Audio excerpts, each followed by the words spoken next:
próprio diz. Eu me chamo Stephanie Wiblin. E eu me chamo Henrique Wagmacher. E hoje estamos com a sócia diretora das franquias do Enneagrama e do Dale Carnegie da franquia de Toledo, isso? Isso mesmo. Muito obrigada, Stephanie. Obrigada, Henrique, pelo convite. É um prazer, um privilégio estar aqui com vocês hoje. A gente que agradece. Vamos começando com quem é a Ruth? Eu me chamo Ruth Leandro, sou natural da cidade de Cascavel e resido atualmente na cidade de Toledo. Então, conduzo hoje o trabalho da franquia Dale Carnegie Enneagrama na região de Toledo. E o meu objetivo, o meu propósito de vida é poder caminhar lado a lado com as pessoas, apoiando elas no processo de desenvolvimento. A gente começou falando que você é sócia-diretora de duas franquias diferentes. 2 franquias, isso. Então, o Instituto Enneagrama é uma coisa e o Dale Carnegie é outra coisa. São 2 empresas diferentes, que têm processos de treinamento, de desenvolvimento que se complementam. Se complementam, mas eles têm uma ordem? Não tem uma ordem, As pessoas sempre nos perguntam por qual eu começo. Eu começo fazendo treinamentos da Dale Carnegie ou começo fazendo treinamentos do Instituto Enneagrama. Não tem uma ordem, são processos complementares que um vem para somar com o outro e apoiar o participante. Uma escola traz dentro, por exemplo, vamos falar do Instituto Enneagrama. O que nós temos dentro da empresa Enneagrama? Além da ferramenta mais conhecida, que é o Enneagrama da personalidade, que é uma das aplicações dentro dessa ferramenta Enneagrama, temos também o processo de Enneagrama processual, que é para a gestão da empresa, dos negócios, gestão dos projetos, quando eu quero escrever um projeto para minha empresa, ou até construir uma metodologia, um processo dentro do meu negócio. Temos também o Enneagrama corpo, que traz agora a nossa defesa corporal, a defesa física, baseado nos estudos de William Reich. Mas o treinamento mais conhecido é o treinamento Enneagrama da personalidade, que nos traz aí padrões de comportamento humano. É entender como nós funcionamos. Então, essa ferramenta traz os nossos porquês, a intenção real por trás dos nossos movimentos. E aí vem Dale Carnegie, que dentro da escola Dale Carnegie tem N treinamentos, dentre eles treinamentos também comportamentais que agora vão nos apoiar no como. Como eu posso agora trabalhar outras habilidades, outras competências através de treinamentos práticos, Treinamentos onde ali eu vou estar treinando uma nova habilidade, tendo a experiência, porque adulto aprende por experiência, e através da repetição eu vou trabalhando a minha mudança de mentalidade para construir agora a caminhada. Como eu posso fazer diferente? Aquilo que dentro do Enneagrama a gente age de maneira inconsciente e muitas vezes nós somos conduzidos naquela mesma rota pelo nosso ego, que é o nosso mecanismo de defesa. Chique, né? E como que foi a sua primeira experiência com o Enneagrama? Por que você escolheu o Enneagrama e o Dale para se tornar sócia hoje? Eu sou bióloga de formação. Então, eu atuei por 12 anos na indústria como supervisora de pesquisa e desenvolvimento. E aí, na minha carreira de gestão, na carreira de liderança, você acaba encarando alguns desafios. Desafios de como dar feedback para os colaboradores, como manter a minha equipe motivada, como fazer com que as pessoas cooperassem com o resultado, com o propósito, as metas daquele mês, daquele semestre. E quando você vai para a carreira Y, conhecida lá fora no mercado profissional, que é a carreira de gestão e de liderança, os desafios começam a surgir. E aí, com isso, você não tem outra opção, a não ser olhar para aquilo que você não tem e buscar ferramentas que te apoiem a desenvolver, para que você melhore a tua liderança. Então, assim, eu fui buscar N ferramentas, até que eu cheguei primeiro ao Instituto Enneagrama. Conheci a ferramenta do Enneagrama, participei do processo do Enneagrama da personalidade, entendi o meu padrão de comportamento, o que de melhor eu tenho, o que eu não sou tão boa, e aí, ao olhar para isso, eu comecei a entender os desafios que eu tinha na liderança, o porquê que algumas vezes no meu posicionamento mais firme, mais rígido, cobrando, sendo mais impositiva, ao invés de eu ganhar a cooperação das pessoas, eu acabava afastando elas de mim.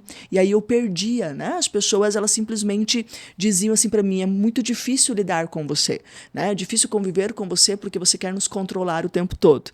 Então o Enneagrama me trouxe esse olhar, esse despertar, aí eu me apaixonei pela ferramenta. E aí, inclusive, né, ao eu me apaixonar pela ferramenta, eu olhei para isso como uma nova oportunidade de negócio. Porque eu já trabalhava com desenvolvimento de lideranças dentro da empresa também. Eu tinha duas funções, duas responsabilidades. Uma era a responsabilidade técnica como supervisora, a outra era a responsabilidade de formar novos líderes. Então, também fui buscar ferramentas para isso, para a formação de novos líderes. E aí eu entendi que, na verdade, aquilo que eu estava fazendo dentro da indústria já não fazia mais sentido para mim. Ao entender o meu padrão de comportamento, eu comecei a compreender que, na verdade, eu só estava lá porque lá era a minha zona de conforto. Né? Eu já estava há 12 anos, literalmente na zona de conforto, né? Acomodada profissionalmente. E aí eu fui buscar, então, novos desafios. Surgiu a oportunidade de vir para o Instituto Eneagrama. Dentro do Instituto Eneagrama, eu conheci a Dale Carnegie, né? Essa outra baita escola, né? Uma outra empresa que nos traz agora o olhar como desenvolvimento comportamental, mas também ferramentas de apresentação de alto impacto, treinamentos de negociação, de vendas, e aí tem um portfólio gigante, né, que a Dale Carnegie vem para contribuir com as lideranças, os empresários, os gestores, é uma grande escola. Então essas duas escolas me fizeram olhar para a vida e ver que eu podia fazer mais do que eu estava fazendo. E faz quanto tempo que você está como sócia, diretora? Hoje eu estou na empresa há 5 anos. 5 Há anos. 5 anos já que eu trabalho dentro, represento, né, essas duas marcas, essas duas bandeiras. E você sabe dizer quantas pessoas já passaram por você? Olha, Dale Carnegie é uma empresa que tem 110 anos no mercado internacional. Em outubro, completa 111 anos essa escola. Dentro do Brasil, nós já estamos há mais de 60 anos. E aqui na região oeste do Paraná, a franquia tem aí quase 20 anos atuando. Então, são várias pessoas, né? Principalmente empresas, organizações que já vieram até nós buscando treinamento, né, para desenvolver seu time, a sua liderança, os seus gestores. O Instituto Eneagrama, na modalidade de franquia, como é a modalidade Dale Carnegie, nós estamos aí em dezembro completando 13 anos. Só dentro do Brasil já foram mais de 40 mil pessoas que fizeram o treinamento, que é o treinamento carro-chefe, o Eneagrama da personalidade, além dos outros processos de desenvolvimento que a escola e Eneagrama tem. Então, são muitas pessoas. Como trainer, porque além agora, né, de representar, de ser sócia dessas empresas, eu também sou trainer dentro do Instituto. Então, eu sou trainer da ferramenta do Eneagrama da personalidade. Como trainer, nós estamos aí iniciando, inclusive, a turma 127, né? Então, são muitas turmas e cada turma tem, em média, aí a gente trabalha com uma média de 25 pessoas por turma.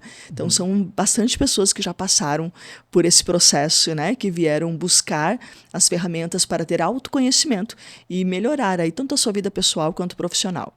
Mas você dá também, não só aqui em Cascavel, você também aplica em Toledo, na verdade nos dois, né? Isso. Nós temos turmas que acontecem na cidade de Toledo, na cidade de Cascavel, Palotina, a franquia da região oeste, né, que é Toledo e Cascavel. Nós temos uma abrangência aí que pega quase 40 cidades da região oeste aqui. Então é um leque bem gigante de cidades e em termos de população é um número bastante elevado e muitas empresas, né, principalmente o nosso público assim é o pessoal do agro, cooperativas, né, grandes empresas, empresas de médio porte também. Enfim, atende a todo, né, todo o público. E também pessoas que vêm nos buscar como CPF mesmo, que ela vem buscar por ela, porque ela quer se desenvolver, né? Ela quer buscar um processo de autoconhecimento. Então, a gente atende os dois públicos, mas a maioria que vem acaba vindo por um CNPJ, como nós chamamos, que é vir através de uma empresa, de uma organização que está treinando e desenvolvendo o seu time. E qual que é o principal motivo que as pessoas procuram os treinamentos? O maior desafio que as pessoas mais nos trazem é relacionamento. É como eu me relaciono com as outras pessoas. Como eu entendo como a outra pessoa funciona. E a partir disso eu posso agora ganhar a cooperação dela. Então, quando eu não entendo como as pessoas funcionam, eu acredito realmente que aquilo que as pessoas fazem ou deixam de fazer é porque tem a ver comigo. E, na verdade, tem a ver com a outra pessoa, né? Porque muitas vezes as pessoas, ou ela não entendeu Ou ela não sabe como fazer, mas ela tem uma sensação de capacidade de que ela sabe como fazer e ela vai dizer que sim, até para querer agradar, né? Ela vai dizer que sim, que ela sabe como faz. Ou pela insegurança, ele não entendeu o comando, né? O que precisa ser feito, mas eu não vou pedir para o meu gestor, né, para o meu superior imediato, o que realmente ele pediu, me diga mais uma vez, me deixe claro. E aí isso gera problemas de relacionamento, problemas de comunicação, como eu dou feedback para um colaborador, né, como eu chamo a atenção da outra pessoa. Então, quando eu não tenho o como fazer isso de maneira mais assertiva, que é o que Dale Carnegie trabalha, muitas vezes eu vou só na força do meu padrão de comportamento, né? E aí algumas pessoas ou vão pela agressividade ou elas são passivas demais. E aí, na minha liderança, eu não consigo me impor. Eu não consigo, na verdade, não seria se impor, se posicionar, né? De deixar mais claro o que eu realmente quero. Às vezes eu não me posiciono, então é mais fácil eu ir lá e eu fazer, entende? Ou eu vou na base da pancada, usando da agressividade, né? Me impondo mais, exigindo mais, cobrando mais, e aí eu estico demais o elástico das pessoas e elas fogem. Por isso as empresas hoje que mais elas sofrem também é do turnover, é a rotatividade, né? É esse índice de turnover, de giro das pessoas não ficarem. Porque de 2010 para cá, o ser humano ele quer ser visto. Até 2010, nós vivíamos a era da tecnologia, do avanço da tecnologia. Sim, e a tecnologia continua avançando, né?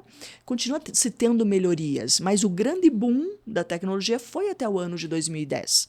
De lá para cá, o ser humano surgiu uma necessidade, e pós-pandemia isso aumentou de maneira gigante, né? A necessidade de eu ser visto dentro da organização.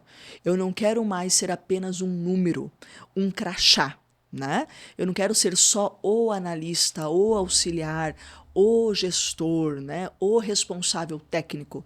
Não, eu quero ser a Ruth, né? Eu quero ser o Henrique, eu quero ser a Stephanie dentro da organização. E aí as pessoas com isso acabam buscando outras oportunidades, às vezes até acreditando que numa outra empresa ela será mais vista, porque dentro da empresa que ela está, ela não está sendo vista, né? Então, com isso, acaba se tendo um giro muito grande de pessoas. E já aconteceu de entrar pessoas para fazer o treinamento subestimando da capacidade de mudar ou de se autoconhecer? Sim. Por quê? Porque nós temos, quando nós olhamos, né, para a ferramenta, por exemplo, do Enneagrama da Personalidade, Henrique, nós temos 9 emoções humanas. Algumas emoções nós chamamos de emoções de extroversão, que são aquelas emoções que nos impulsionam. Sabe, como se fosse um pezinho no acelerador, que me levam a ir para a vida, a fazer o que precisa ser feito, me dão autoconfiança para? Algumas sim. Outras emoções é o contrário, são emoções de introversão, que agora é aquele pé no freio, né? Então, aqui traz agora mais um sentimento de eu não sou capaz, eu não estou tão preparado para, a outra pessoa é melhor do que eu começo a me comparar e a me diminuir nesse movimento, né? Ou eu sofro da síndrome da não preparação, aí eu preciso estudar mais, eu preciso de mais uma pós, eu preciso de mais um mestrado, eu preciso agora de uma outra faculdade, eu preciso de mais um curso, e aí as pessoas vão se sabotando com isso, entende? Então, sim, algumas pessoas chegam e elas não conseguem entender que, na verdade, o padrão de comportamento não tem só essas fragilidades. O padrão de comportamento também tem potenciais, tem fortalezas. Então, como eu uso agora as fortalezas do meu padrão de comportamento, buscando uma carreira profissional que esteja vinculado a isso e que me leve em direção a um resultado que também atende ao propósito, né? Ao porquê do meu padrão de comportamento. Vou falar a minha experiência, que eu fiz em Enneagrama. Conte pra gente a sua experiência, Stephanie. Tem vários. A gente até comentou lá, eu acho que tem alguns outros treinamentos que vocês fazem que usa o DISC, né? Sim. Enfim, essa ferramenta DISC que também é para analisar Isso, alguns né, perfis, que é de análise né? comportamental. Eu já tinha feito em outras vezes, né? Pela empresa mesmo, meu sogro uma vez também me aplicou porque ele tinha. Só que assim, você fazia e beleza, você sabia o teu ali, Eram umas perguntas, assim, pra você responder. Você mesmo respondia e você mandava para outras pessoas à sua volta responder. Mas não sei, eu sabia por cima ali, ficava, tá tudo bem. Quando eu fiz Eneagrama, foi muito diferente. Porque o Eneagrama, o nosso ali foi um intensivo, né? Foi um final de semana Isso, uma seguido, turma né? semi-intensiva, isso. O Eneagrama mesmo, eles são 13 sessões, né? São 8 sessões e o Dale Carnegie 13 sessões. Isso. Quando a gente fez, foi um final de semana, assim, batidão. Então, foi muito rápido. Mas outras pessoas estavam lá, também se descobrindo. Aí, você começava a compartilhar com aquelas pessoas, começava a perceber as outras pessoas. É muito diferente. A ferramenta para descobrir é muito diferente do DISC, por exemplo. Então, eu achei muito, muito diferente. Assim, eu fiquei impressionada em saber certas coisas que eu nunca tinha reparado. O que mais despertou do teu padrão de comportamento, Stephanie? O que fez você olhar? O que você enxergou? Eu vi, tem lá no meu tipo, é o tipo 9, né? E aí fala lá de evitar conflito, né? E eu percebo isso muitas vezes nas brigas, nos conflitos. Não precisa ser comigo. Qualquer conflito. Meus irmãos, por exemplo, vou falar pelos meus irmãos. Quando eu sei que meus irmãos sei lá, meu pai vai brigar com eles, eu fico ansiosa. Você acredita que eu fico ansiosa? Eu nem moro mais na casa do meu pai.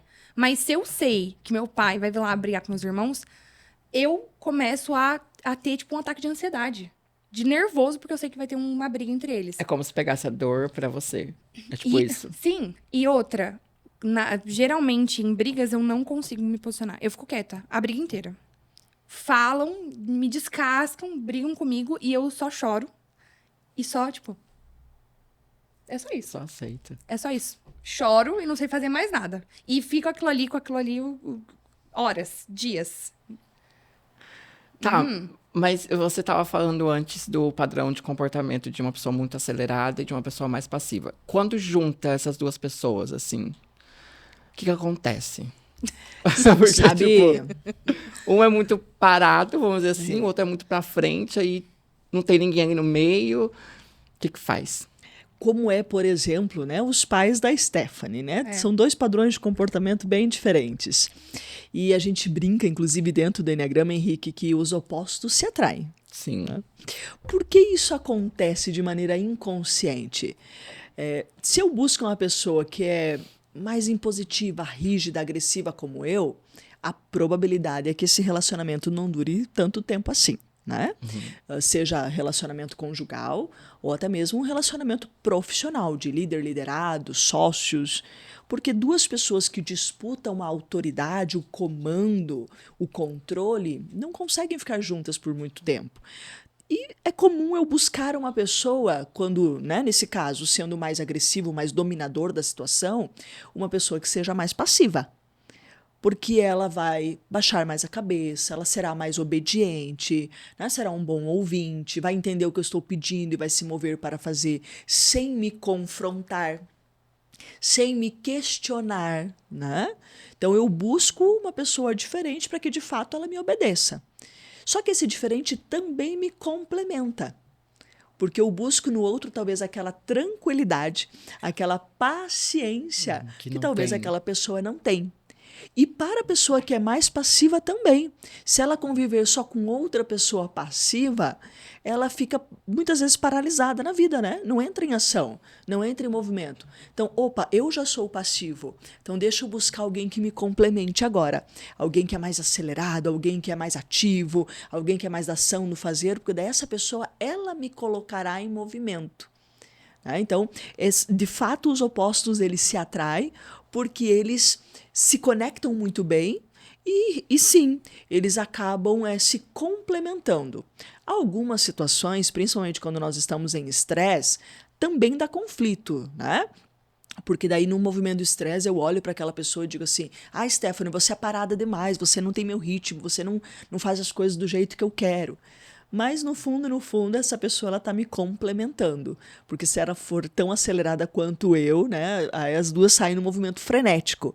Aí ela vem e traz a calma. Não, olha, né? Dá um passo para trás, recua, olha para essa situação aqui, né? Traz um olhar diferente, analisa melhor, planeja melhor, né? Como é a dinâmica, como eu comentei antes, dos pais da Stephanie. Um extremamente inovador, das ideias, acelerado, se deixar todo dia ele quer fazer algo novo, algo diferente. E aí vem a mãe, né? Identificando. Vem a mãe que não, calma, observa, analisa, pondera, veja, estude melhor, planeje melhor, pense melhor sobre, veja se essa ideia faz sentido ou não. Então, são duas personalidades que se complementam, entende? Mas muitas vezes, quando eu não tenho consciência disso, a gente acaba olhando para o outro e vendo só o pior da outra pessoa.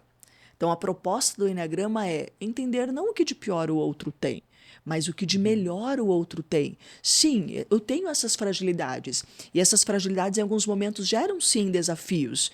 Mas eu tenho também fortalezas. E as fortalezas, elas são complementares. Sabe o que é legal no Eneagrama? No livro que tem lá, é tipo um caderno, tem até as pessoas famosas que têm aquele perfil.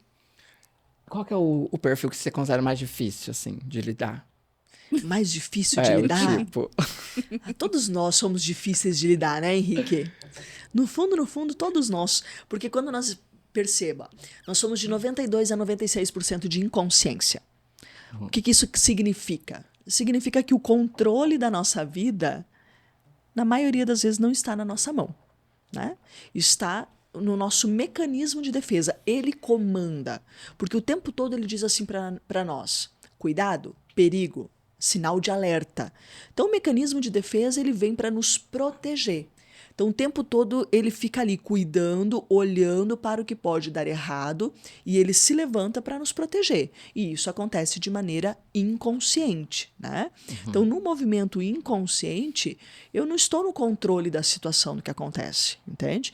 Eu preciso, de fato, estar consciente. Para estar consciente, primeiro eu preciso entender como eu funciono e é um exercício diário.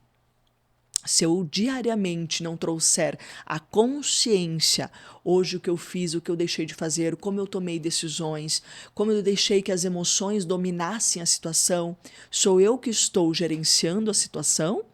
Ou é, por exemplo, a emoção do medo que está gerenciando a situação? Ou é a emoção da raiva que está gerenciando a situação naquele momento? Um exemplo bem simples, né, Stephanie e Henrique? Uma situação num trânsito, né? Pega o horário do rush, aquele movimento, né? Ou o início da manhã, ou o final do dia, o horário do almoço, que está todo mundo saindo de escola, saindo das universidades, saindo do trabalho para ir para casa para almoçar, né? Ou o final do dia para ir embora. Sempre tem uma batida, sempre tem uma fechada, sempre tem um querendo passar o outro, ou acelerar para passar naquele última bolinha do sinal verde, sabe? Sim. E aí às vezes não consegue, para, aí o outro vem, quase bate. É inevitável, por exemplo, que nessa situação eu acione a emoção da raiva. Porque acontece aquilo na tua frente, ou alguém bateu em você, ou alguém te fechou, e daí tu fica puto da cara com aquela situação, e já quer abrir o vidro, já quer xingar. Quem está no controle? Olha quantas tragédias acontecem por causa de briga de trânsito. Aqui na cidade de Cascavel mesmo, quantas tragédias já não aconteceram recentemente por uma simples briga de trânsito? Porque naquele momento, naquela situação, não era a pessoa que estava no controle da situação. Quem estava no controle da situação era a emoção da raiva. E aí, quando eu deixo a raiva dominar a situação, agora eu fico mais intransigente, intolerante, impaciente, inflexível. E aí eu parto agora para essa dinâmica. Quando eu estou no controle da situação, respira. Né? O que de pior pode acontecer? Aí vem o Dale Carnegie com os princípios. Né? O que de pior pode acontecer? Coopere com o inevitável. Olhe para as situações e tome a melhor decisão que você pode tomar naquela situação. Então aqui, sabe, dá espaço, dá a vez para outra pessoa. Né? Deixa o sinal fechar, depois você vai. Não responde a uma agressividade no trânsito, entende? E o trânsito é algo simples do dia a dia, né? E isso é a mesma coisa lá em casa, no casamento, entende? Quando, por exemplo, eu chego dentro de casa e, A chave está fora do lugar. As crianças deixaram o brinquedo espalhado pela casa. Ou o marido deixou, né, uma toalha molhada jogada na cama. Eu posso olhar para aquela situação e eu lidero ela, ou eu posso simplesmente sair brigando com as pessoas. Por que a chave não está no lugar? Por que a toalha não está no lugar? E aí o que eu causo dentro de casa? Guerra, né? Só que a vida não é guerra o tempo todo. Então, quando eu lidero a situação, eu agora penso, vale a pena eu brigar com as pessoas por causa de uma chave, por causa de uma toalha molhada, né? Ou no ambiente de trabalho, porque tirou a minha régua do lugar, a minha caneta do lugar, né? Ou porque não entregou dentro do prazo. Mas o que está por trás, às vezes, de um colaborador que não entrega o relatório dentro do prazo? Está claro para ele quando ele tem que entregar? Está claro para ele como ele precisa executar a tarefa? Mas, às vezes, é muito mais fácil eu criticar, dizer que a pessoa é lenta, que ela é lerda, que ela não entregou no prazo, entende? Uhum. E aí, quando a gente vai por este caminho, não somos nós. É o nosso ego falando. São as emoções dominando a situação. Por isso que nós perdemos pessoas no caminho, entende? Uhum. E teve algum caso assim que te marcou? Alguma pessoa que entrou, fez o enneagrama e tipo se transformou assim, que você consegue citar? Não precisa citar nomes. Ai, tem N casos. N casos que passaram tanto pelo enneagrama, né? Ou começaram por Dale, depois vieram por enneagrama, ou começaram por enneagrama, depois vieram para Dale Carnegie. Por exemplo, uma participante que ela não se conectava emocionalmente. Então, o foco era meta, resultado, entrega, a próxima meta, a próxima produção, a próxima entrega. O foco, o olhar sempre foi o resultado final. E por muitos anos enrolando o namorado, né? Ele querendo noivar e nada. Não, quando se tocava em assuntos pessoais, né? Porque, por exemplo, esse perfil ele é mais impessoal. Quando fala do pessoal, eu fujo. E no dia da formatura, eles noivaram. Ela se permitiu se conectar emocionalmente. Inclusive, agora eles estão fazendo o Dale Carnegie na turma de Toledo. E agora, mês que vem, eles vão casar. Então, se permitiu. Ele também veio fazer o enneagrama, né? Então, eles se permitiram a essa experiência.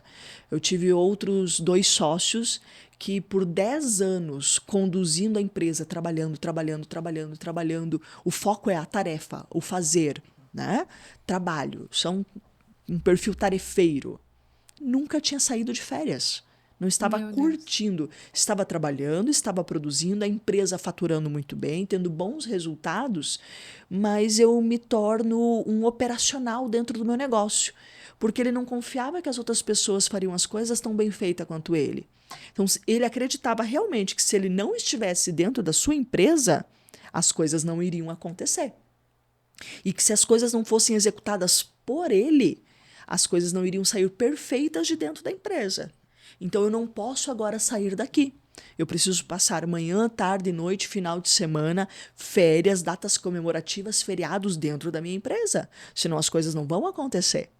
Isso tem muito a ver com o ego também da pessoa, né? Sim, e é o tempo todo, né? O ego, que é esse mecanismo de defesa, que nós chamamos das emoções humanas, no controle da situação, né? E deve ser difícil, tipo, você passa pelo processo do treinamento, do enneagrama, enfim, e você conviver com alguém que não passou. E daí entra naquele conflito de, tipo, eu entendo o teu jeito, mas você não entende o meu porque você não passou pelo processo que eu passei.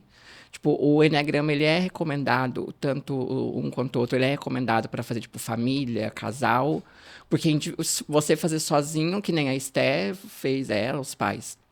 Às vezes, se fizesse só um, talvez não adiantasse muito, tipo, no trabalho, pode ser que sim, mas até dentro de casa, assim, uma relação mais próxima. Essa é uma excelente pergunta, Henrique. Nos países de primeiro mundo, enneagrama já se tem até nas escolas, no ensino médio, como uma ferramenta de orientação da carreira profissional dos adolescentes. Porque o nosso padrão de comportamento se forma lá na infância. Nós já temos uma personalidade já formada no finalzinho da primeira infância. Então, quando eu entendo essa personalidade, agora eu posso escolher a minha carreira profissional de maneira mais assertiva. Então, enneagrama é para todos. Não tem, como se diz, não tem contraindicação. Não tem problema ter casais em sala, pais e filhos em sala, sócios em sala. E sim, a gente sempre recomenda que, se você veio, dê oportunidade, né? Eu, como esposa, dê oportunidade para o meu esposo fazer também, para os meus filhos fazerem também, né? Porque aí assim eu vou melhorando a dinâmica. Agora, quando só eu fiz, eu dei o primeiro passo, eu fiz, eu agora tenho a consciência.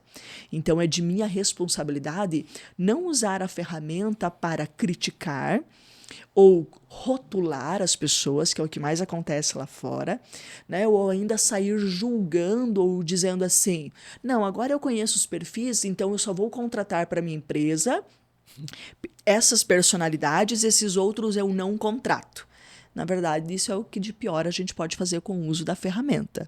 Quando eu tenho a consciência de minha responsabilidade, respeitar o padrão de comportamento que eu estou percebendo no outro, ter compaixão por aquela outra pessoa e apoiar aquela pessoa a olhar para isso.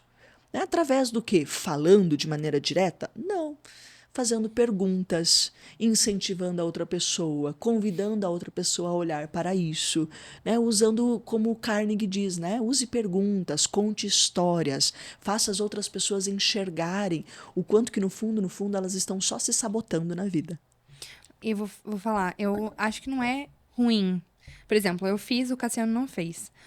Mas você quer que aquela pessoa faça para ela passar pela mesma experiência e ela se entender. Porque eu acho que a coisa ali do Enneagrama não é nem você entender os outros. É você entender você, sabe? Porque eu sei o perfil do meu pai, eu sei o perfil da minha mãe. Mas ainda assim, no dia a dia, eu, pelo menos, não fico pensando, ele tá fazendo isso porque esse é o perfil dele. Mas eu me pego fazendo as coisas que eu sei do meu perfil, entendeu? Então eu queria que o Cassiano fizesse, eu até falo pra ele, né? A gente tá querendo que ele faça. Eu falo, eu quero que você faça pra você ir lá e entender o seu perfil. Por que você tem essa atitude que você às vezes se pergunta, né? Pra você entender o porquê você tá agindo assim. Então, acho que não é em nem... algumas situações a gente vai continuar fazendo, né? Porque a nossa personalidade não vai mudar, o nosso padrão de comportamento não muda, cristalizou lá na infância, a gente vai continuar. Aqui a proposta não é mudar. A proposta não é transformar ninguém em super-homem, em super-mulher e nem prometer nada para ninguém. A proposta é olhar para isso e eu me desenvolver a partir disso. Entende? E deixar com que, quando a gente brinca, né? Trazer a consciência o que é? É deixar a ficha cair. Então, às vezes, eu ainda vou reagir no trânsito, eu ainda vou reagir com o meu esposo, eu ainda vou ter aquela reação com os meus filhos, com o meu sócio, com os meus liderados, mas rapidamente a ficha cai. E aí, quando a ficha cai, o que me impede de reconhecer o meu erro, né, de maneira rápida e me desculpar com a outra pessoa e falar, Henrique, desculpa, tá? O que aconteceu aqui não tem a ver com você, tem a ver comigo, tá? Mas está tudo bem, me perdoe, eu vou tentar ser mais assertiva contigo na próxima vez. Resolve o problema, entende? A gente para de pessoalizar as coisas, porque senão eu estou o tempo todo pessoalizando e com isso eu acabo de maneira inconsciente ferindo as outras pessoas. Tem gente que tem dificuldade, né? Tipo, pedir desculpa, reconhecer o erro. Eu já não ligo mais. Se eu vejo que a pessoa tá me tratando mal de graça, eu já fico, tá bom, tchau, um beijo. Não sou eu, é você. Então. Você comentou que, lá no começo que você tinha essa dificuldade com os seus liderados, né? Você estava numa posição ali de gestão. Depois que você entendeu o seu perfil, tem sido mais fácil lidar com tantos perfis diferentes nas suas sessões, ali nas suas turmas? É muito mais fácil, né?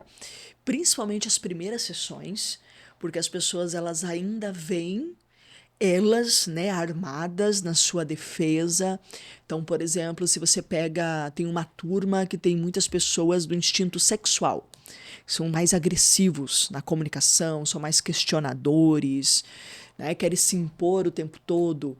Então, ali, quando eu olho como trainer, é apenas o ego falando comigo, não é a pessoa, entende?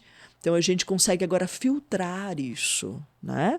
E aos poucos você vai conduzindo o participante a olhar para isso, até que chegue, né, a sessão de autoidentificação, que a pessoa realmente entende o padrão de comportamento dela. Até aquele momento nós temos que usar da nossa compaixão, do nosso respeito e olhar para aquilo e falar assim, é só a pessoa se defendendo, ela não está me atacando. Né? E o que às vezes ela traz para cá, para a sala de aula, é só uma gota d'água do que, na verdade, é lá fora. Né? Do que reflete na vida pessoal, na vida profissional, de como ela se comporta dentro da empresa, dos negócios, né? Na dinâmica familiar dela. Então, aí, o tempo todo nós precisamos criar caminhos para mostrar para o participante esse movimento, né? Esse comportamento que ele está tendo e deixar claro para ele que, na verdade, ele só está se sabotando ao fazer isso. Assim como também mostrar para o participante o que ele tem de bom e que ele não está usando em direção ao resultado dele. É porque muitas vezes a gente fica só com o chicote, né? E fica aqui, né, se chicoteando, dizendo que eu não sou tão bom assim, e a gente para de olhar para as nossas virtudes, para as nossas qualidades, e usar isso, sabe, como um potencial, usar isso como uma fortaleza nossa, entende? É tão complexo que eu já cheguei a falar pro meu pai que eu quero ser staff pra poder refazer. Refazer. Muito Porque bom. como o nosso foi batidão, assim, eu tava preocupada em descobrir o meu. Eu ficava lendo aquilo e falava, será que isso aqui sou eu? Aí, sabe? Você só fica naquela agonia de descobrir o seu. Mas tem tanta coisa. Tem essa situação dos instintos, os galhos, porque não é que você tem um que é mais predominante. Uma emoção Aí principal. você tem galhos. Você entende? Tipo, muita coisa pra você analisar. E você fez isso no fim de semana. Tudo isso. Foi muito batidão. Por isso que eu falo, eu quero fazer de novo. Porque é muita coisa, assim, pra você aprender de uma vez só, sabe? Você tem que... Porque nós temos, Henrique, para que ele entenda melhor, 2 formatos de entrega, né? Nós temos o formato extensivo, que é o que mais a gente utiliza, que é uma vez por semana. Então, um treinamento dura 2 meses, do Enneagrama. Ou o formato intensivo ou semi-intensivo, que foi o formato que a Stephanie fez. Que aí a gente normalmente roda essa modalidade, inclusive agora, dia 23 de junho, vai ter uma turma nesse formato iniciando também. Para quê? Para atender, às vezes, aquelas pessoas que naquele momento precisam fazer mais rápido, ou estudam à noite, não pode estar conosco, né? Ou pessoas que vêm de fora, de outras cidades. Então, é um formato para facilitar. Mas é bastante coisa realmente. E a gente sempre diz, olha, voltem, refaçam o treinamento, a sala de aula sempre está aberta, voltem como líderes de grupo, né, como staffs, para estar contribuindo com os outros participantes. Porque daí quando eu volto, eu agora já sei qual é o meu padrão de comportamento, já não tem mais aquela ansiedade de eu me descobrir. E daí agora eu venho para realmente absorver, me aprofundar e entrar num outro nível de profundidade dentro do processo. Que legal. E... Bastante coisa, né? Informação pra minha cabeça. E tem alguma dica que você considera, alguma pergunta que você considera importante que todo mundo tem que fazer para si mesmo? Na hora de estar tendo algum conflito, alguma coisa? Ou que nem você comentou, aquela parte de se sentir insuficiente e tal. Tem alguma ferramenta que, tipo, a pessoa faz ali na hora com ela mesma, pra ela ver que ela não é insuficiente, que ela tem as virtudes e os valores dela também. Acho que a primeira pergunta, né, ainda dando um passo para trás, nós olharmos para a nossa vida e entendermos se o que eu estou fazendo, eu só estou vivendo para pagar boleto? Porque às vezes, na maioria das vezes, eu estou na zona de conforto, só vivendo um dia de cada vez. Na verdade, eu não estou vivendo, estou existindo só, né? Para pagar boleto. O que eu faço realmente tem um porquê? Porque quando as pessoas vão nesse movimento do chicote, de se diminuir, de se comparar, né? De entender que o que eu estou fazendo não está bom, que eu não tenho potencial para, é um movimento de pessoas que, no fundo, elas não estão satisfeitas e realizadas com o que estão fazendo. Porque talvez aquilo que ela esteja fazendo é só para pagar boleto. Não tem um propósito. Sim, todos nós temos boletos para pagar, né? Todos nós temos casa, luz, internet, escola de filho, prestação de um carro. Ok, porque essa é a vida, esse é o dia a dia, né? E essa realidade não vai mudar. Mas como agora eu concilio a minha necessidade da sobrevivência, mas também buscando fazer algo que de fato faça sentido para mim, que vá de encontro com o meu propósito.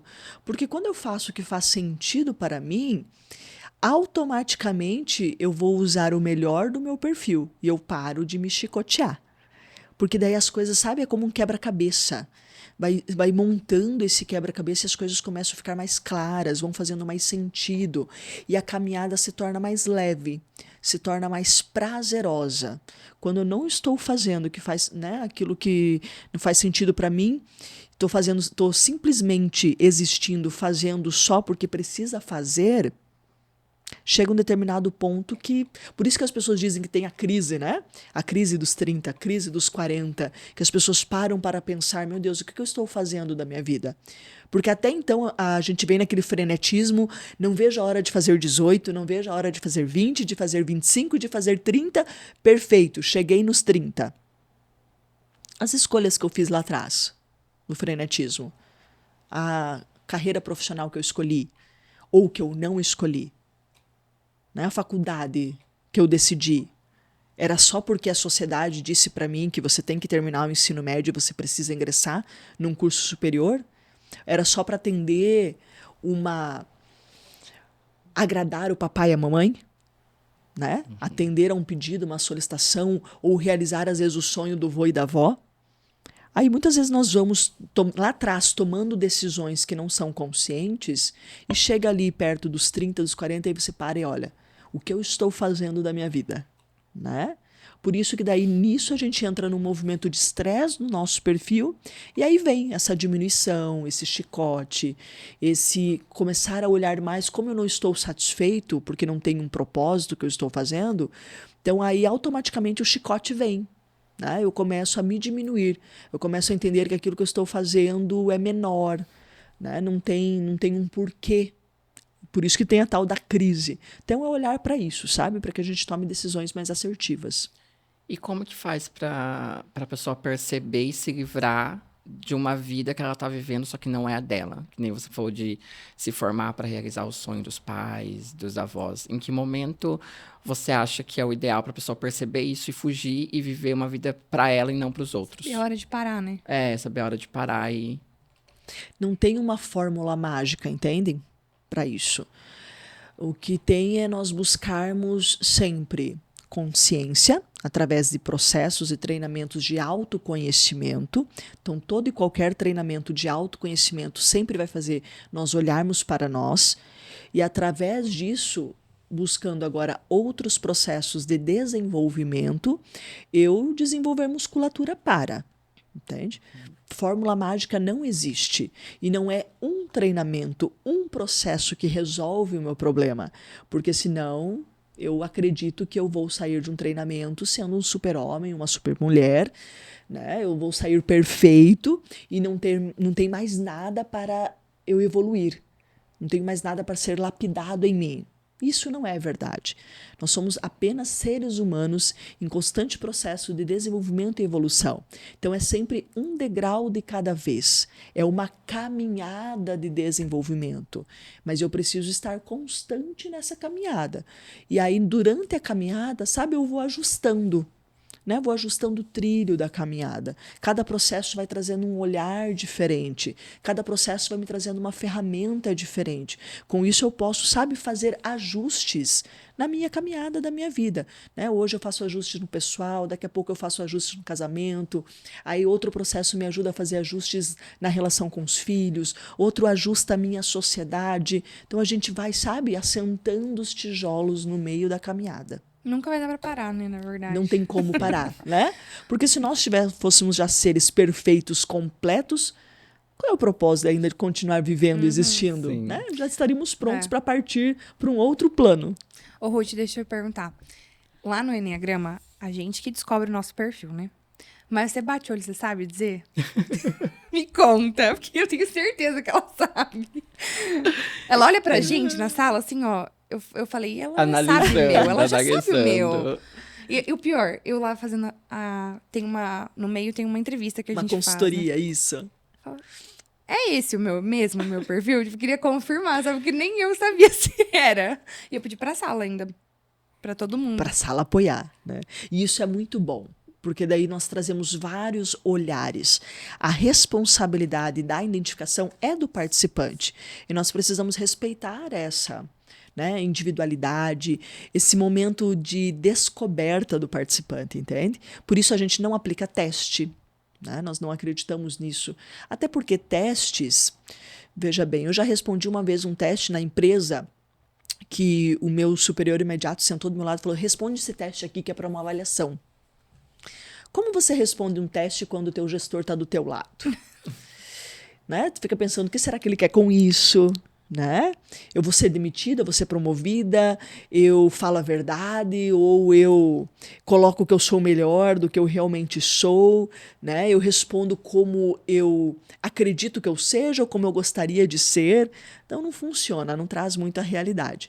O que traz mesmo a realidade é a autoconsciência, né?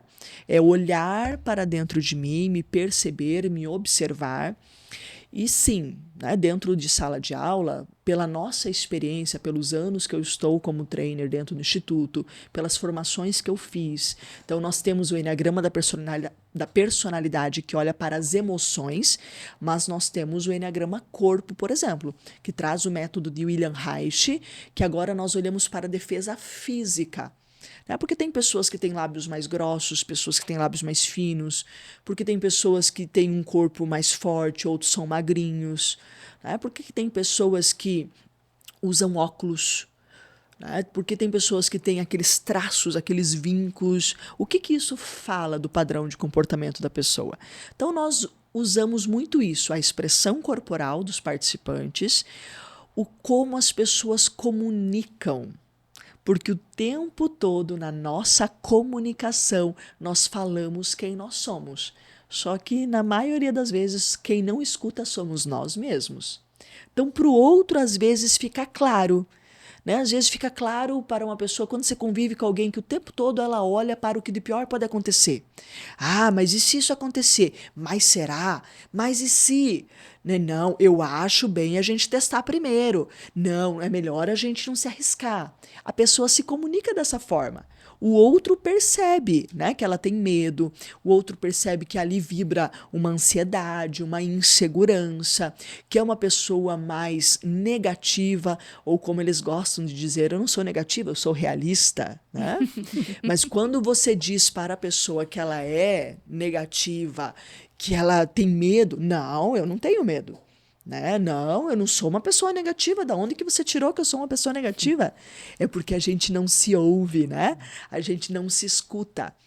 Então, o tempo todo a gente comunica o nosso padrão de comportamento. O nosso corpo mostra o nosso padrão de comportamento. Então, a gente usa isso e mais a história de vida. Por isso que nós fazemos uma consultoria.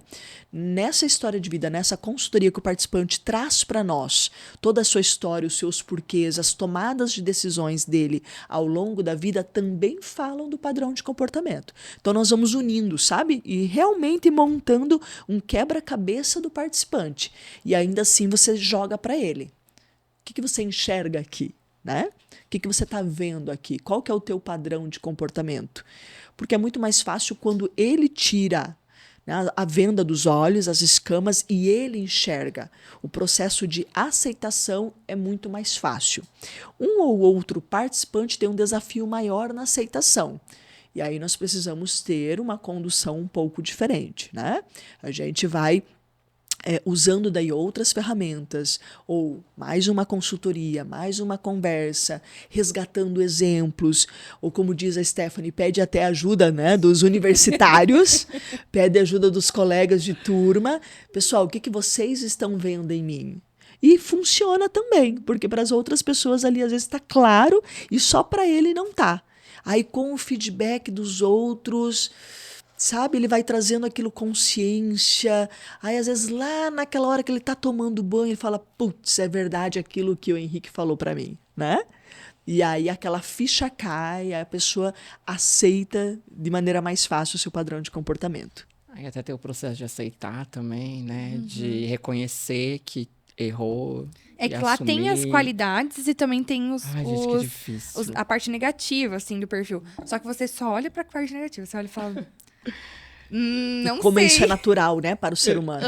A gente olha para o pior do nosso. Quando a outra pessoa faz alguma coisa com a gente olha para o pior da outra pessoa. E é desafiador olhar para as virtudes das outras pessoas. Você falou antes da pessoa, ela ter um padrão de comportamento, aí você vai lá e fala que ela está sendo tal coisa, mas ela fala que não. Qual é a diferença entre uma pessoa ela ser sincera com alguém e ela ser agressiva nas palavras? Só que daí, quando a gente confronta, ela vai falar, não, eu só tô sendo sincero. Mas, na verdade, não foi bem uma sinceridade. Ela tá realmente sendo agressiva. E, realmente, na cabeça dela, ela acredita Ela que ela sabe está que ela sendo tá sendo sincera. agressiva. Né? Ela realmente acredita, não estou só sendo sincero. Por quê? Inconsciência.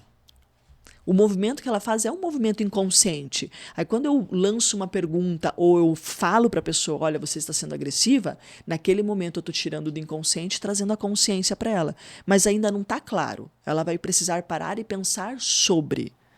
Né? Aí, uma pessoa falou, a outra pessoa falou. Isso aconteceu comigo, né? Pela minha agressividade lá atrás na minha carreira profissional, dentro da indústria, depois de várias pessoas sinalizarem a minha agressividade na comunicação, para mim, eu não era agressiva.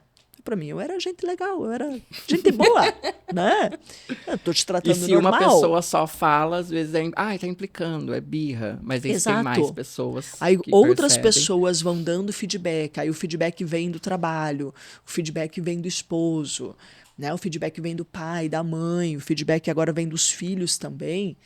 Então, sabe? Vai cutucando o nosso consciente, fala, pera lá. Penso que as pessoas não estão tão erradas assim.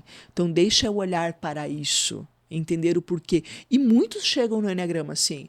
Eu vim fazer o Enneagrama, né? Busquei essa ferramenta, esse treinamento, porque eu só recebo feedbacks de que eu sou assim, assim, assim. E eu quero entender se realmente os feedbacks que eu estou recebendo, às vezes, lá numa avaliação de desempenho dentro da empresa, se realmente é isso. Porque não está claro para mim o que as pessoas estão me falando lá fora. Porque num primeiro momento, quando as pessoas falam, a sensação do nosso ego, que é o nosso mecanismo de defesa, é de que naquele momento eu estou sendo atacada. Se eu estou sendo atacada, eu preciso me armar e me defender. Então é só uma defesa. Né? E aí o rebate, o dizer não, eu não sou assim, na verdade é só eu estou me defendendo de uma sensação de que eu estou sendo atacada por outra pessoa, entende? E entrando na parte dos valores de uma pessoa, qual dica que você dá para quando, dentro de algum conflito, alguém fere os seus valores? Valores é uma mochilinha que cada um de nós temos os nossos, né? Sim. É uma outra camada. Nós brincamos assim que o Enneagrama é como se fosse uma cebola. E uma cebola tem várias camadas, certo? A personalidade é a casca. É só aquela casca que está em volta, protegendo todo o restante. Protegendo a nossa essência, protegendo os nossos princípios, os nossos valores, a nossa família, né? Aquilo que para nós é moral, é ética, né? É verdade absoluta. Mas é a minha verdade absoluta. Então, cada um de nós temos uma nossa mochilinha. E são só valores diferentes. Então, rebater não é o melhor caminho. Quando eu rebato, eu estou erguendo um muro. Quando eu ergo o muro, eu afasto as pessoas.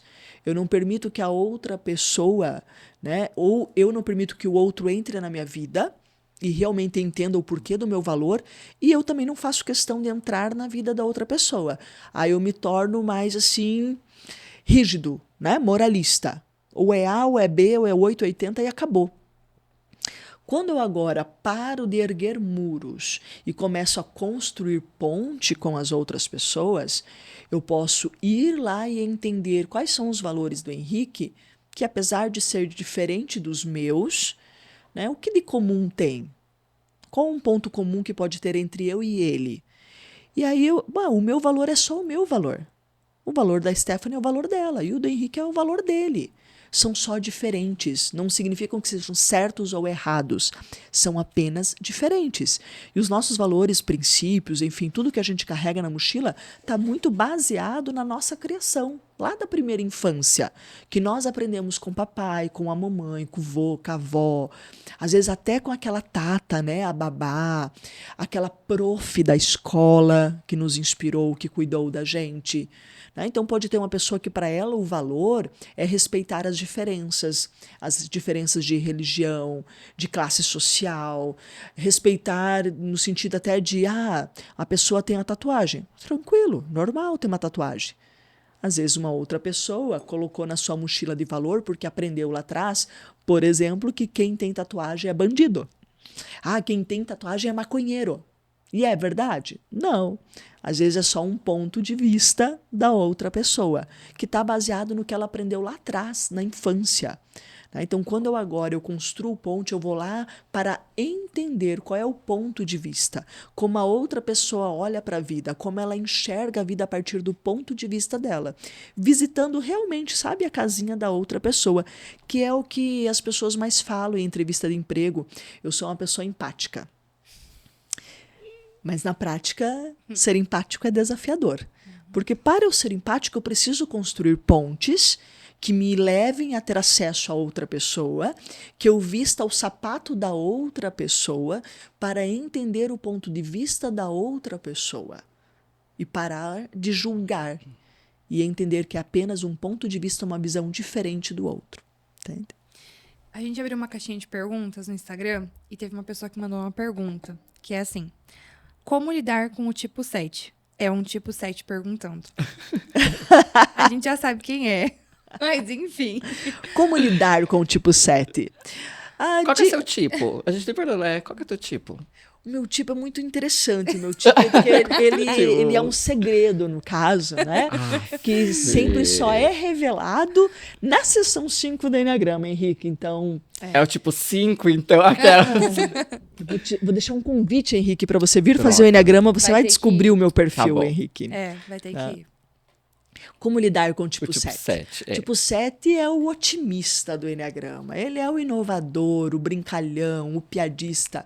É aquela pessoa que lá atrás, quando ele sentiu a dor, ele falou assim, não é legal viver com dor.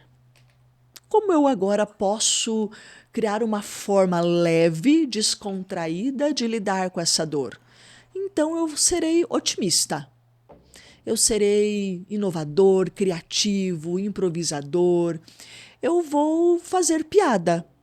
Né? Eu vou trazer a leveza através das gracinhas, da piadinha, da risada para os ambientes. Para que naquele ambiente não tenha dor, não tenha pressão. Porque eles não querem se conectar mais com a dor que eles sentiram lá na infância. Então, como eu lido com esse padrão de comportamento? Inclusive, eu sou casada com uma pessoa desse padrão de comportamento. Sabe como a gente lida? A gente se diverte com eles. A gente aprende com eles a ser flexível. A gente aprende com eles que é possível reinventar a roda. Que sim, que dá para fazer do limão uma limonada. Que sim, que vários caminhos podem me levar ao mesmo resultado. E que eu não preciso ser tão rígido o tempo todo, né? Que eu não preciso levar a vida tão a sério. E que em alguns momentos a gente pode dar risada. Que em alguns momentos a vida pode ser leve. Que a gente pode sentar no sofá, por exemplo, e só brincar e rir de si mesmo. Porque em alguns momentos eu acreditava que eu não podia rir de mim mesma, que a vida ela era séria e eu precisava levar a vida com seriedade. Mas a gente pode só se divertir e brincar. Então, essa pergunta é bem relevante. Claro que aqui nós estamos falando do perfil 7, mas é esse olhar que o Enneagrama nos convida. Eu tenho o meu padrão de comportamento, mas quando eu olho para os outros pontos dentro do símbolo do Enneagrama, o que eu aprendo com cada um dos pontos, porque todos eles têm coisas a nos ensinar. E quando eu vou para aquele ponto com esse olhar de que eu quero aprender com aquele padrão de comportamento, automaticamente eu agora sei como lidar com esse padrão de comportamento. Mas até para ajudar os participantes, tem uma sessão específica que nós trazemos como tratar cada perfil, como lidar com pessoas, né, de perfis diferentes. Então o 7 em especial respeite essa mudança do método deles. Sim, cada dia eles vão querer inventar uma roda diferente, né? Tá aprendendo a lidar, Henrique? Não coloque pressão porque eles gostam de fazer, mas eles não gostam da pressão, e simplesmente diga para eles o que você precisa, porque o como eles criam. Agora faz sentido. Faz sentido? Muita coisa fez sentido agora. E aí perguntaram também qual que é a origem do Eneagrama. O Eneagrama, e aqui é uma pergunta muito importante, Stephanie. Hoje se fala muito, né, de Eneagrama. E realmente as pessoas acreditam que o Eneagrama está totalmente vinculado ao padrão de comportamento. E isso é um baita engano. A palavra Eneagrama é a palavra Enia, 9 gramos, figura, uma figura de 9 pontos. É um símbolo processual que serve para explicar qualquer processo contínuo. Até aqui é só um símbolo. Então, a partir deste símbolo, eu posso usar ele para qualquer coisa.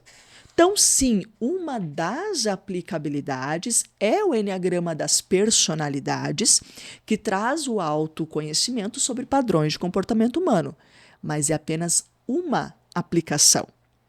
E está tão banalizado isso que se hoje vocês entrarem no Google, fizerem uma pesquisa Eneagrama, vai aparecer os tipos.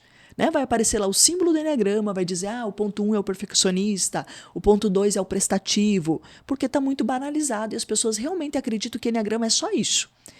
Isso é o Eneagrama da personalidade. Aí nós temos, por exemplo, dentro da nossa escola, o Eneagrama processual. Opa, o que é esse treinamento? É um treinamento de 12 semanas, dura 3 meses, igual o Dale Carnegie, né? Onde agora você vai trazer a sua empresa para dentro do processo. Onde agora você vai fazer a gestão do teu negócio baseado nos 9 pontos do Eneagrama. Então, como estão cada departamento? Como estão os processos? Como estão os projetos? Como está a gestão das pessoas a partir do símbolo processual? Nós temos também o Eneagrama Corpo, que é a defesa física, baseado no símbolo do Eneagrama. Né? Nós já estamos escrevendo novos produtos. Um que já foi aprovado pelo MEC, inclusive, já está prontinho, já está aprovado pelo MEC, vai ser lançado no final do ano, no aniversário do Instituto, que é a nossa especialização, a pós-graduação da liderança baseado na ferramenta do Eneagrama. Outro produto que será lançado neste ano é o Eneagrama Vendas, que é para a área comercial. Então, eu construo agora os 9 passos da minha equipe comercial, né, baseado nos 9 pontos do Eneagrama. Então, esse símbolo pode ser aplicado para qualquer coisa. Eu vou construir, por exemplo, como será os próximos podcasts baseado nos 9 pontos do Eneagrama. Eu posso construir dentro do direito, né, como será o processo de atendimento do meu cliente dentro do direito, baseado nos 9 pontos. Né? Eu construo um processo baseado nos 9 pontos. Eu vou organizar uma viagem de férias. Eu posso organizar uma viagem de férias baseado nos 9 pontos. Esse símbolo processual, quem estudou ele, né, e entendeu este símbolo como um símbolo processual foi um jovem armênio chamado George Gurdjieff, que encontrou esse símbolo lá no Afeganistão, viu que ele era uma união de outros 3 símbolos. Ali nós temos um triângulo, temos uma hexáde e temos um círculo. Estes 3 símbolos unidos formam o símbolo do Eneagrama. Cada um deles tem um porquê. Está correlacionado, né, uma lei que eles representam. Entende? Então, essa lei ali, então nós temos, por exemplo, o círculo que representa a lei do né, que é a lei do todo, da vida, do contínuo, do que está correlacionado, né, das interligações entre as pessoas, os seres vivos, a lei do 3, do triângulo, que traz a lei das 3 forças, né, uma força, por exemplo, mais agressiva, passiva, uma força neutra. Né? Até mesmo dentro da religiosidade, né, da espiritualidade, né, o Deus Pai, o Deus Filho, o Deus Espírito, que são 3 forças. Então, correlacionando com a lei de 3. E a hexáde que traz, né, a lei agora do 7, onde nós temos agora 7 pontos, né, 6 pontos, e que o 7º é o ponto da perfeição. Então, também cada um representa uma determinada lei, e a partir do estudo deste símbolo, quando eu entendo o símbolo, eu posso escrever qualquer processo, qualquer produto, qualquer treinamento a partir do símbolo processual. É um símbolo assim fantástico para você fazer qualquer coisa. Gente, toda uma anatomia, né? Todo um negócio, quanta coisa. É complexa a coisa. E aí Fala as pessoas pensam que é apenas personalidade, né? Procurando Que é Google. apenas padrão de comportamento humano. Perguntaram também qual que é o enneagrama mais raro. Eu acho que o Perfil mais raro. Deve ser.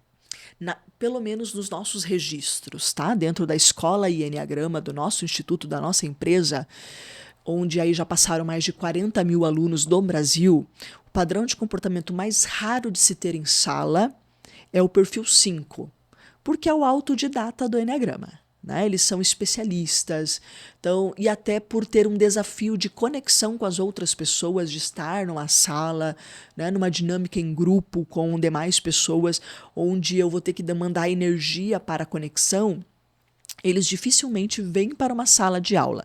Então, é o que menos aparece na turma, é esse padrão de comportamento. Até porque, se eles querem estudar o que é enneagrama, eles compram 10 livros e aí eles estudam e se tornam especialistas no assunto. Agora, uma pergunta um pouco filosófica. Qual é o preço que se paga por pensar muito no bem-estar do próximo e não te tratar como uma prioridade? filosófica. Mais do que filosófica, é uma pergunta matadora também, né?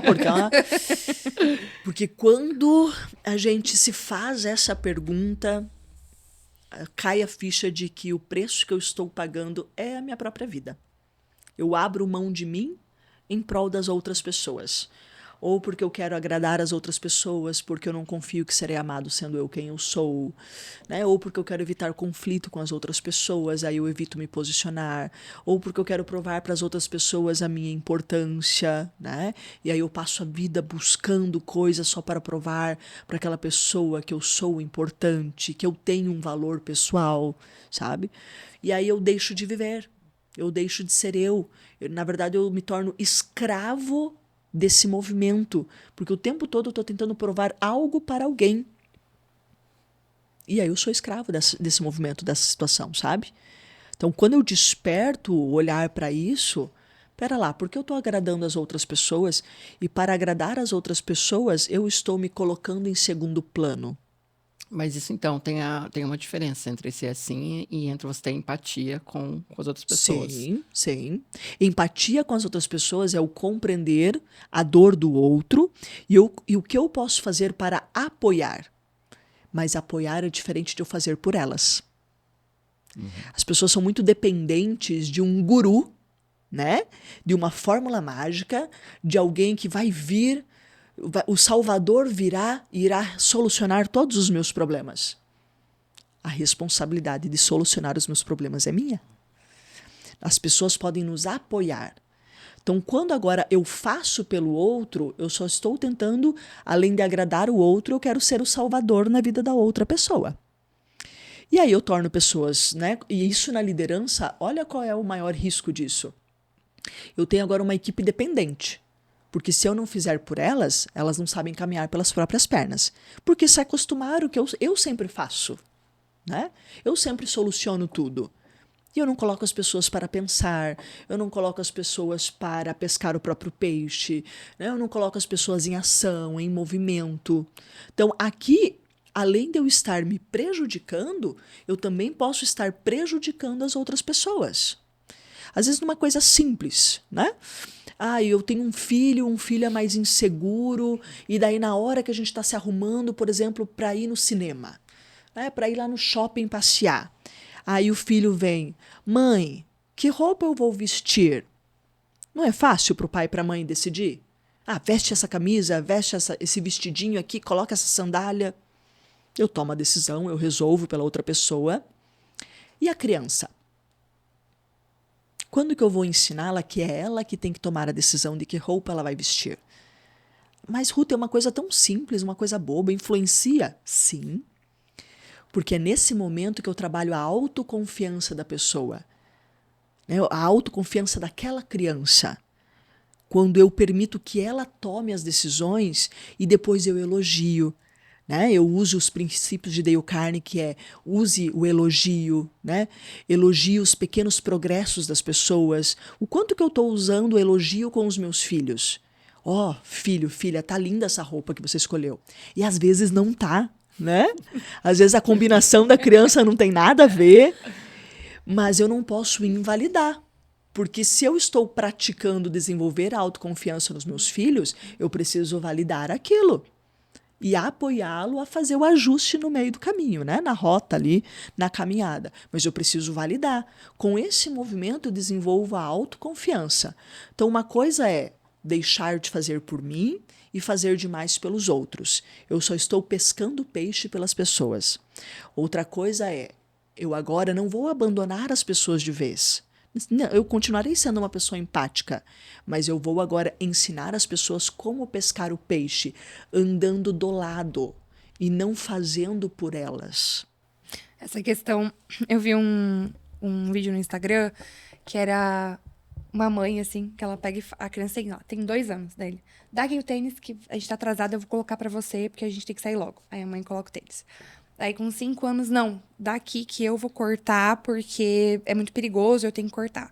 Aí com 7 anos, vem cá que eu vou escolher porque a gente tem que fazer. Aí com 10 anos é a mãe reclamando assim, não sei por que meu filho tem 10 anos e não consegue decidir as coisas, né? Porque lá porque atrás... ela sempre decidiu. Eu mesmo reparei que eu fazia isso com os meus afilhados. Porque eles, às vezes eles iam fazer alguma coisa e eu falava, daqui que a madrinha faz. Aí eu fazia. Aí eu comecei a reparar, eu falei, eu nunca deixo eles fazer assim, sabe? Aí eu comecei a perguntar. Às vezes a gente vai fazer uma coisa simples. Fui cozinhar com eles um dia e eu falei, em vez de pegar e fazer, porque eles estavam demorando, eles estavam fazendo, e eu já queria resolver o negócio. Aí eu, você quer ajuda? Não. Falei, quer fazer. Ele quer fazer. Ele tá tentando fazer, mas sou eu que tô muito acelerada. Autonomia, né? Ele tá criando ali que o relógio da criança é diferente do nosso. Quem tem esse senso de urgência, né? E com o avanço da tecnologia, esse brinquedinho aqui faz agora a gente trabalhar 24 horas e o tempo todo você tem que estar fazendo, trabalhando, e você tem que acordar cedo e você precisa ser o último a ir dormir. Esse é o nosso ritmo, é o ritmo da vida adulta. Né? A criança está em processo de formação, em processo de maturação.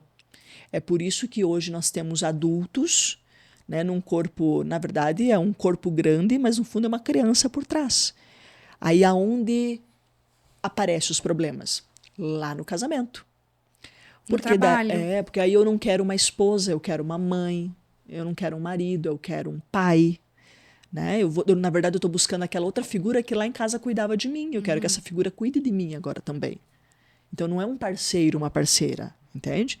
É só uma outra figura para me proteger. Na verdade, eu só estou trocando de endereço. Eu quero continuar tendo um papai e uma mamãe para cuidar de mim. E aí isso aparece lá no trabalho. Aí eu quero que o líder me proteja. Né? Eu quero que o dono da empresa me mime, que ele cuide de mim, que ele me dê atenção.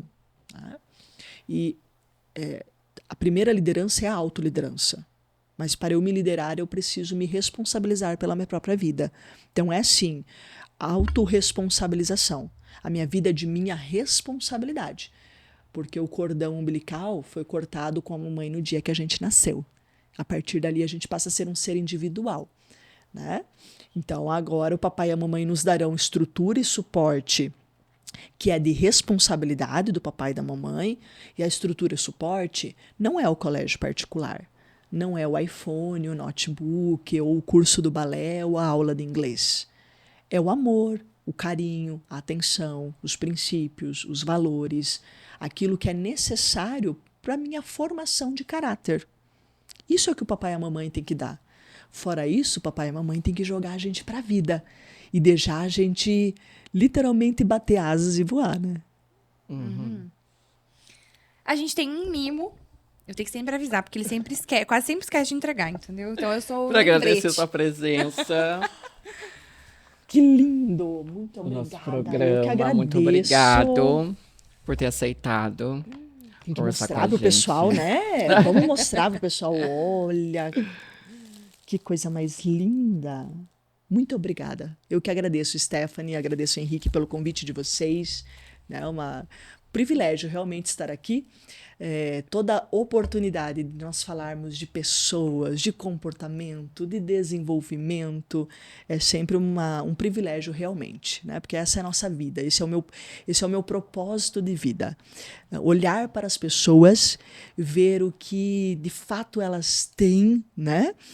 No que elas são boas, como elas podem usar isso, sabe? E parar de se sabotar na vida, né? E dizer para a pessoa, vai, voa, você é mais do que você pensa do que você é. Né? Sai de dentro, né? Como a gente fez aqui, ó. Sai de dentro dessa caixinha, porque você é mais do que o teu padrão de comportamento. Você pode fazer muito mais. Né? Você pode resgatar o teu relacionamento com o teu parceiro, você pode resgatar o teu relacionamento com os teus pais, você pode resgatar o teu relacionamento com os teus filhos, né? E você pode resgatar a tua carreira profissional, a tua vida, a tua empresa, os teus negócios e viver a vida de maneira mais leve. Então, esse é o propósito, né? Esse é o meu propósito, apoiar pessoas a entender isso para que eles possam viver uma vida muito mais leve. Então, muito obrigada pela oportunidade de estar aqui. Foi um prazer enorme estar com vocês hoje. Obrigada. A gente agradece. Pessoal, vamos fazer o Enneagrama, o Dale, né? Todo mundo se inscrevendo com a Ruth.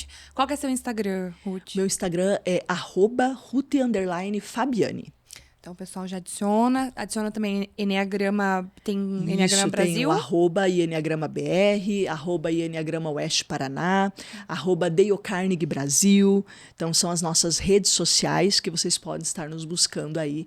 E nós estamos de portas abertas, né, para receber todos aqueles que querem realmente um apoio para construirmos juntos uma caminhada de desenvolvimento. Muito obrigada por todo o conhecimento que você trouxe aqui. Foi uma honra pra gente escutar você falar um pouquinho mais sobre o Enneagrama, sobre a sua vida e também sobre o Dale. Eu que agradeço. Muito obrigada. Tchau, gente! Tchau!